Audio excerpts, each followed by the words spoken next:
Bem-vindos e bem-vindas ao CSA TV, o nosso canal de notícias das Américas. Seguem agora os nossos destaques.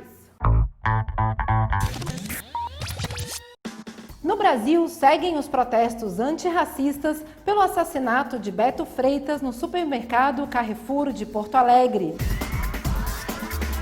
A ONU alerta sobre uma pandemia ignorada, os feminicídios e a violência de gênero. Em Honduras, os furacões Eta e Iota deixaram dezenas de vítimas e um rastro de destruição.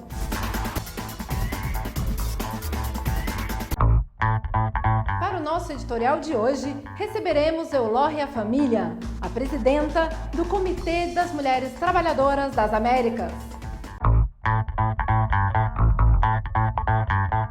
Desde o Comitê da Mulher Trabalhadora da Confederação Sindical das Américas, a CSA, a importância deste dia reside na luta pela não repetição de violações contra as mulheres, como a violência e o assédio.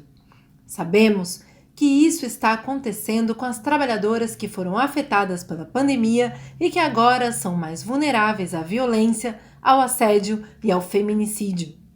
Para nós, este é um dia de luta contra essas violências, para dizer que nós somos donas dos nossos corpos, para reafirmar que nós temos o direito de dizer não. Nós precisamos de condições seguras para trabalhar, sem discriminação e com a igualdade de tratamento. Queremos o direito a um salário justo, a negociar coletivamente e a fazer parte de um sindicato. Exigimos também o nosso direito à organização.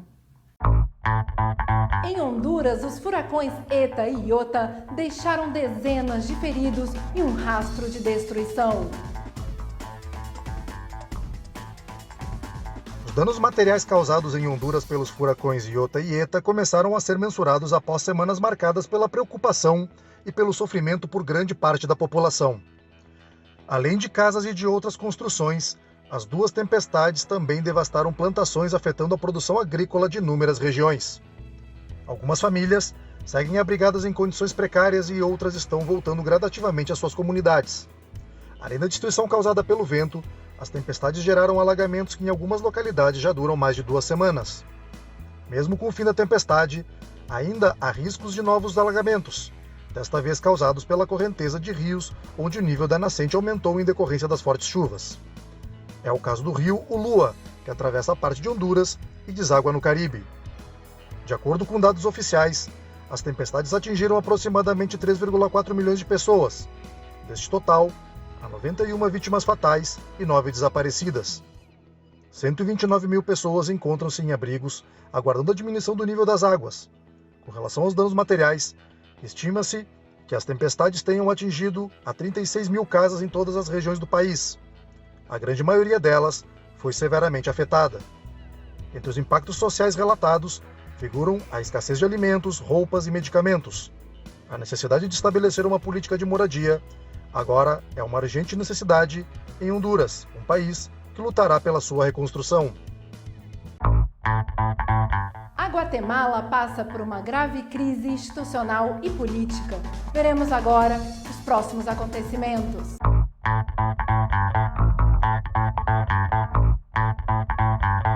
Na Guatemala, milhares de pessoas foram às ruas para exigir a renúncia do presidente Alejandro Giammattei.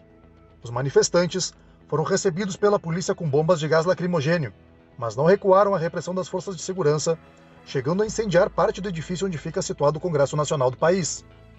As equipes de socorro informaram que pelo menos 6 pessoas foram atendidas apresentando ferimentos leves. Os incidentes aconteceram após a aprovação do orçamento do Estado para 2021 durante a madrugada, sem que os 160 deputados tivessem acesso ao conteúdo da medida que reduz o contingente destinado à saúde e às políticas de direitos humanos. A manifestação, inicialmente convocada para a sede do governo, acabou ocorrendo nas proximidades do Congresso, onde centenas de manifestantes encapuzados tomaram as instalações do parlamento e atearam fogo na sede, até serem despejados por seguranças e pelo corpo de bombeiros que controlou o incêndio. Na Guatemala, 1 a cada 2 crianças sofre de desnutrição e 59% de seus 16 milhões de habitantes vive abaixo da linha da pobreza, de acordo com dados oficiais. Além disso, de acordo com relatórios de organizações internacionais, a Guatemala é um dos 6 países mais corruptos do continente. No Brasil, seguem os protestos antirracistas pelo assassinato de Beto Freitas no Carrefour de Porto Alegre.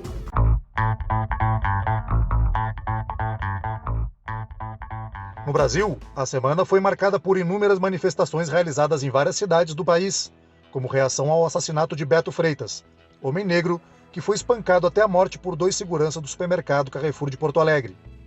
O caso ganhou repercussão internacional e tem sido comparado ao do norte-americano George Floyd. Conhecido pela comunidade, negro e de 40 anos, Beto Freitas foi assassinado na véspera do Dia da Consciência Negra, que marca a luta pelos direitos da população negra no Brasil. As brutais agressões foram registradas em fotos e vídeos que foram altamente difundidos nas redes sociais e que provocaram indignação e comoção no Brasil e no mundo. É um ato de resistência, mas estamos cansados de ser resistência. Só queremos a oportunidade de viver. Como gesto de solidariedade à vítima e em repúdio ao racismo estrutural, manifestantes saíram às ruas em diversas cidades do Brasil, como Porto Alegre, São Paulo, Rio de Janeiro, Brasília e Belo Horizonte. Para falar sobre racismo estrutural e o assassinato de Beto Freitas em Porto Alegre, receberemos a Norton Jubelli, presidente da UGT do Rio Grande do Sul. O que ocorreu hoje e ontem à noite em Porto Alegre nos choca pela forma brutal como ocorreu, né? E o que nos choca ainda é tu ver e ouvir comentários, né, tentando justificar o acontecido, de que a vítima tinha antecedentes criminais, ou que a vítima tinha tentado agredir, ou teria agredido um dos seguranças. Eu acho que nada justifica o que aconteceu. E isso não é um caso específico de Porto Alegre, sabe? Porto Alegre é uma cidade onde o racismo existe, como em todas as partes do Brasil, não tem como tapar o sol com a peneira, não tem como esconder. Acho que o combate ao racismo se inicia pelo reconhecimento de que ele existe, de que ele é real e de que a gente vivencia, principalmente o povo negro vivencia ele dioturnamente. E na Colômbia seguem as mobilizações dos sindicatos e de organizações sociais.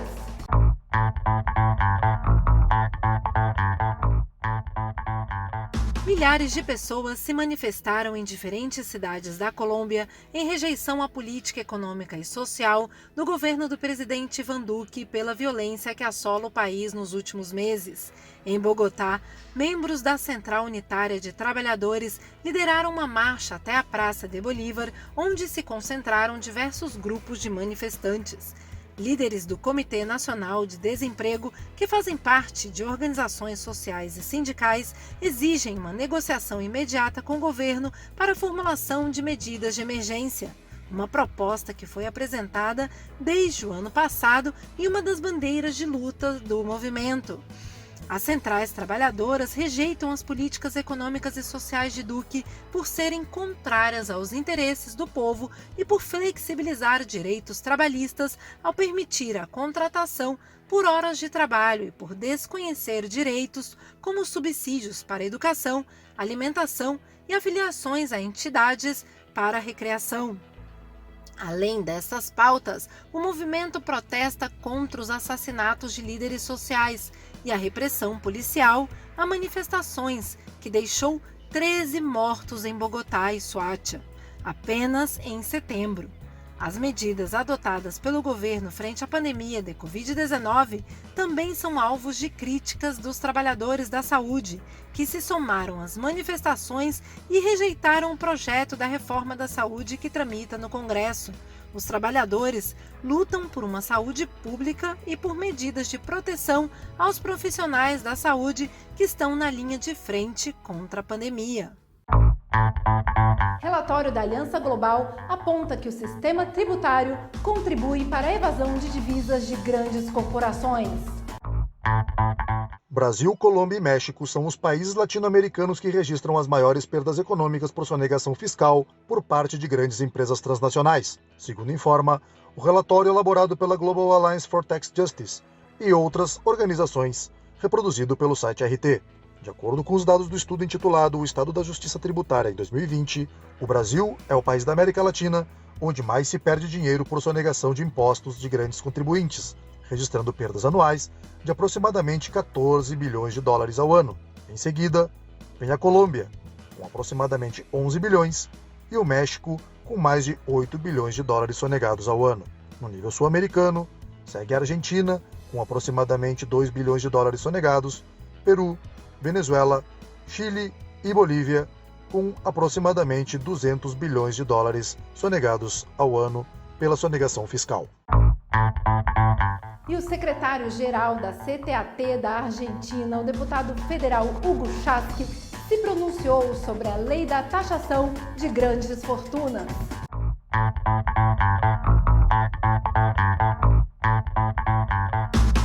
Hace falta esto para tener los recursos que el Estado tuvo que poner para pagar. Esses tributos fizeram falta para o Estado para sustentar as empresas como a IFE e a ATP. Sim, pagamos o salário a muitos trabalhadores dessas grandes empresas que agora vão ter que pagar. Então, que devolvam só um pouquinho da ajuda que o Estado lhes deu. Precisamos de recurso para enfrentar a Covid, para comprar vacinas e para que as crianças voltem à escola. No ano que vem, se houver vacina, elas poderão voltar às escolas. Precisamos de recursos para gerar moradia nos bairros populares e para garantir o gás natural à nossa população. Essa é a pandemia. E no mundo, esta medida criará um precedente para que os grandes grupos do poder econômico contribuam proporcionalmente. Eles não queriam isso porque começamos a iluminar uma matemática que estava escondida. É verdade que a Argentina tem uma grande pressão tributária. Mas qual é a outra verdade que eles não dizem? A pressão tributária recai sobre os setores populares. São os hipócritas. Não pagam os que mais têm neste país. E é isso o que temos que começar a mudar. E a CSA, junto com a FES Sindical, realizaram uma oficina sobre a situação laboral das mulheres. Na abertura da oficina, Bárbara Figueiroa, secretária de Política Econômica e Desenvolvimento Sustentável da CSA, falou sobre a importância do encontro para os sindicatos e para as trabalhadoras das Américas. Esses espaços de encontro e cooperação entre as mulheres são essenciais para avançar na questão de gênero. Não podemos deixar que os retrocessos se transformem em dívidas, expressou Figueiroa. No painel sobre economia de cuidados e trabalhadoras domésticas remuneradas, a representante do Sindicato de Auxiliares de Casas Particulares e também da Federação Internacional de Trabalhadores Domésticos, Joana Del Carmen, declarou que o maior problema enfrentado pelas mulheres nesta pandemia são as demissões. De cada 10 ligações que recebemos, 8 são sobre demissões. Por sua vez, Uta Dirksen, da FES Sindical, aproveitou a oportunidade para se despedir. Foram 5 anos aqui no Uruguai, no escritório América Latina. Tivemos alguns momentos importantes juntos e um dos mais simbólicos foi estar na Conferência das Mulheres. Vou levar muitos ensinamentos destes anos com vocês. Desejo muito sucesso para as mulheres trabalhadoras. 87 mil mulheres e meninas foram assassinadas no mundo em 2017. Dos 25 países com maior índice, 14 estão na América Latina e no Caribe.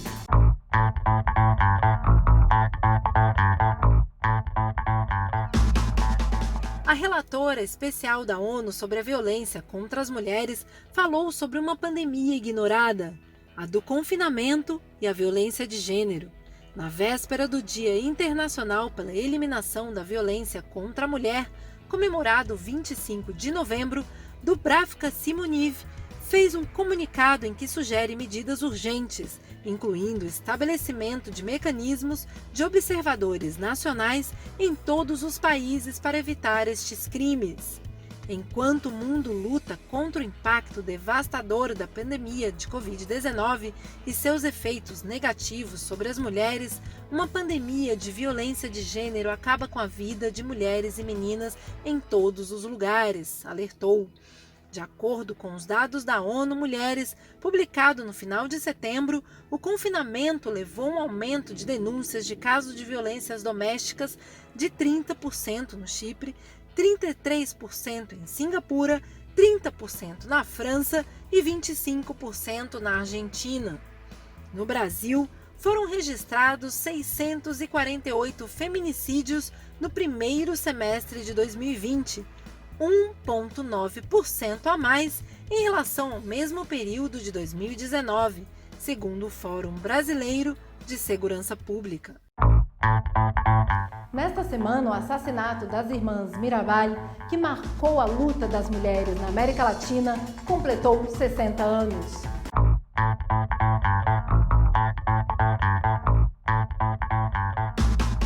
Pátria, Minerva e Maria Teresa Mirabal, as irmãs, conhecidas como as Borboletas, foram brutalmente assassinadas a golpes junto ao condutor Rufino de la Cruz, na noite de 25 de novembro de 1960. O assassinato das ativistas políticas ficou impune, mas precipitou a queda do ditador dominicano Rafael Leônidas, que foi assassinado 6 meses depois, no dia 30 de maio de 1961. As irmãs Mirabal foram assassinadas por sua militância política, porque tentaram derrotar um ditador, provavelmente o pior dos ditadores da América Latina nesta primeira metade do século. O crime foi relembrado pela ONU em 1999, quando foi instituído 25 de novembro como Dia Internacional da Eliminação da Violência contra a Mulher.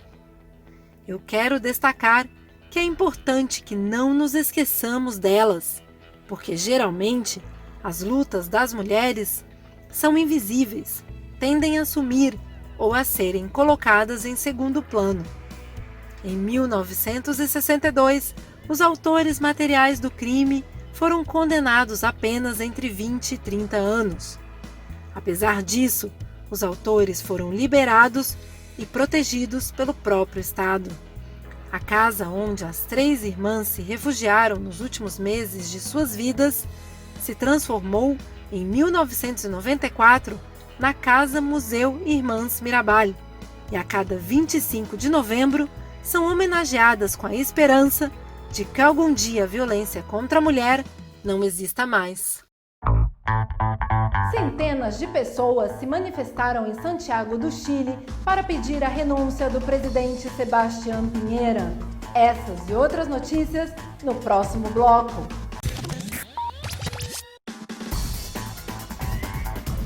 Centenas de pessoas se manifestaram no centro de Santiago do Chile para pedir a renúncia do presidente Sebastián Piñera e para exigir a liberação imediata dos militantes detidos durante a onda de protestos contra a desigualdade que teve início em outubro do ano passado. Na última segunda-feira, Donald Trump sinalizou que vai dar início à transição de governo com o presidente eleito Joe Biden, apesar de não ter reconhecido oficialmente a sua derrota nas eleições. Carolina Cossi assumiu a intendência de Montevidéu esta semana, consolidando mais de 30 anos do Frente Amplio no governo da capital uruguaia. O secretário executivo da CSA manifestou seus pêsames pelo falecimento do companheiro Carlos Tino Navarro, presidente da Central Sindical ASI Venezuela, ocorrido no dia 19 de novembro no Canadá, após uma longa batalha contra a Covid-19. Desde a CSA, reconhecemos a trajetória do companheiro Navarro como um dos sindicalistas de maior experiência do sindicalismo venezuelano, que soube responder à altura às necessidades de renovação do sindicalismo do seu país, impulsionando com entusiasmo e comprometimento a construção da Central ASI Venezuela. No fim desta semana, foi realizada a Conferência Continental da CSA. Mais de 200 participantes de 20 países se reuniram para debater o novo modelo de organização sindical. A CSA realizou a Conferência Continental com organizações de 20 países para debater a transformação do sindicalismo nas Américas. Transformar e fortalecer o sindicato para representar e organizar toda a classe trabalhadora. Esse foi o lema central da Conferência Continental realizada quinta e sexta-feira pela CSA. Mais de 200 representantes de centrais sindicais de 20 países se reuniram para discutir questões relacionadas à autorreforma sindical. Rafael Freire abriu o evento juntamente com a secretária-geral da CSI, Sharon Burrow, e a diretora do projeto sindical regional da FES, Uta Dirksen. O diretor da oficina da OIT para América Latina e Caribe, Vinícius Pinheiro, e Maria Helena André, diretora da OIT Actrave, também participaram da reunião. A Conferência Continental contou com a participação majoritária de mulheres, 52% do total de participantes. No encontro, foi adotado um roteiro para a adoção das principais iniciativas de transformação do sindicalismo a partir da realidade da classe trabalhadora atual. Então, damos um passo a mais para a atualização da nossa estrutura sindical nas Américas. Queremos atualizar e fortalecer nossa estrutura sindical hoje e para os próximos 50 anos. Começamos hoje a dar um passo a mais para atualizar essa estrutura. Somos nós que temos que fazê-lo. Ninguém fará por nós. Ou fazemos essa atualização, ou não recuperaremos o protagonismo que o sindicalismo tem nas nossas sociedades. Desde Rafael falou muito bem, muito claramente, o desafio é nosso. Nós temos que lutar para um futuro que seja justo, que seja muito diferente do modelo econômico fracassado atual, né, em que vivemos. E somente nós, os sindicatos, com parceiros na sociedade civil, podemos lutar pelas nossas democracias, para um novo contrato social de que precisamos e um futuro que seja amigável ao clima, em que todos e todas possam viver sem os ameaças à sua vida dos eventos climáticos extremos. E a delegação argentina do Parlamento do Mercosul busca a incorporação da Bolívia no bloco regional.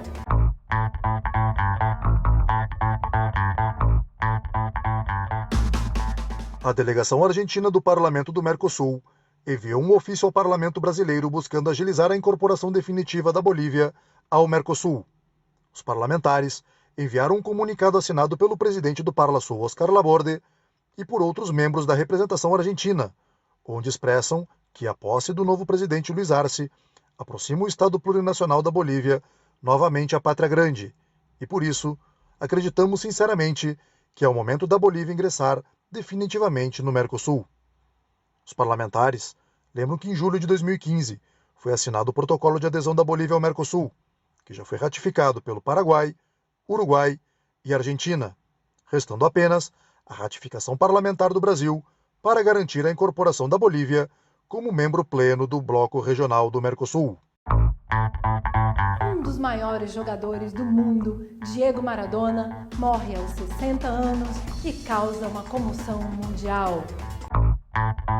Eu quero expressar meu sentimento e minha solidariedade à família de Diego Maradona e ao povo argentino. Eu fiquei sabendo da morte de Diego Maradona e quero dizer ao povo que gosta de futebol que a gente não perdeu apenas um grande jogador de futebol, que Maradona era, dos melhores que o futebol já produziu em toda a sua história. O Maradona, além de ser um grande futebolista, além de ser um grande jogador, o Maradona era um grande político. O Maradona falava de política, falava de soberania, falava de América Latina, falava em defesa dos pobres, falava em defesa da vida. O Maradona tinha palpite para quase todas as coisas que aconteciam no mundo que prejudicavam o povo trabalhador e o povo humilde. Eu tive a oportunidade de encontrar Maradona no enterro do Fidel, tive a oportunidade de encontrar Maradona quando se tratava em Cuba, tive a oportunidade de encontrar Maradona na Venezuela, na Argentina, e tive a oportunidade de encontrar Maradona num carnaval aqui no Brasil. E eu quero dizer ao povo argentino, a todo o povo que gosta de futebol, poucas vezes eu vi um homem, jogador de bola, parar de jogar e não parar. Porque Maradona parou, mas continuou jogando. Ele continuava jogando em pensamento, ele continuava jogando nas suas opiniões políticas, ele continuava jogando nas suas críticas e ele continuou jogando para o povo pobre do mundo inteiro. Por isso eu quero dizer para a família do Maradona, eu sei o que é dor, sei o que é sofrimento e eu queria que vocês tivessem consciência que certamente Deus está guardando Maradona com muito carinho, porque ele merece. Ele foi dos melhores, mas sobretudo ele foi um político de muita competência, além de um grande jogador. Que Deus abençoe toda a família e o povo argentino. Enrique engancha, le va a tocar para Diego. Ahí la tiene Maradona, lo marcan dos, pisa la pelota Maradona. Arranca por la derecha el genio del fútbol mundial. Y es el donde le va a tocar para Borruchaga siempre Maradona. Genio, genio, genio, ta, ta, ta, ta, ta, ta, ta. Sou Caroline Coelho, desde a sede continental da CSA em Montevidéu, no Uruguai. Muito obrigada por nos acompanhar e nos vemos na próxima semana.